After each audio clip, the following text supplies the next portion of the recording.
With polls showing that a significant portion of Democrat-leaning voters are unsure about President Joe Biden's bid for a second term, the question arises, could the DNC replace him with another candidate?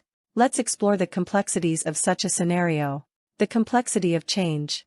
Replacing a sitting president is a complex endeavor, as history shows.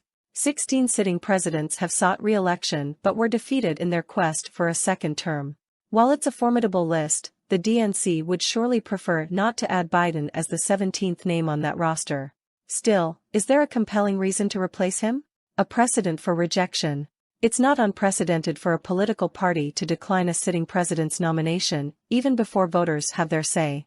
Presidents like John Tyler, Millard Fillmore, Franklin Pierce, Andrew Johnson, and Chester A. Arthur all faced this fate.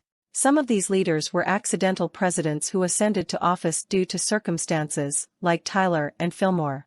They were deeply unpopular within their parties, with Tyler even attempting to return to his previous Democratic Party, but to no avail. Franklin Pierce was the first elected president to be denied his party's nomination for a second term. His chances of re-election were slim, given his unpopularity in the North, leading to James Buchanan's nomination. Sadly, Buchanan couldn't prevent the nation from plunging into the Civil War. Johnson, another accidental president who succeeded Abraham Lincoln, faced impeachment and narrowly avoided conviction in the Senate.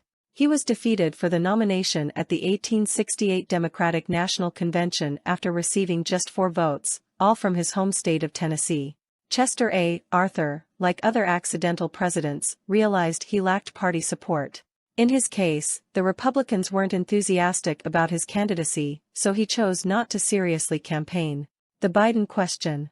However, it's important to note that, unlike the aforementioned cases, no serious Democratic challenger has emerged as an alternative to Joe Biden. Notably, prominent figures have pledged their support for the current president. With the primary season fast approaching, the window for a new contender is closing rapidly. Even the most prominent potential challenger, Robert F. Kennedy, Jr., has announced an independent run, potentially benefiting Biden by diverting votes from Trump. Filing deadlines for primary states are rapidly approaching, making it increasingly challenging for any new contender to emerge. While Biden remains the most probable nominee for the Democratic Party, he could still choose to step down. In that case, the party would need to elect a replacement at its convention next year, an unprecedented scenario in modern politics. So, the question of replacing Joe Biden may persist, but the practical window to do so is swiftly closing. Biden's fate may not align with the likes of Tyler, Fillmore, Pierce, Johnson, and Arthur, unless he decides to step out of the race.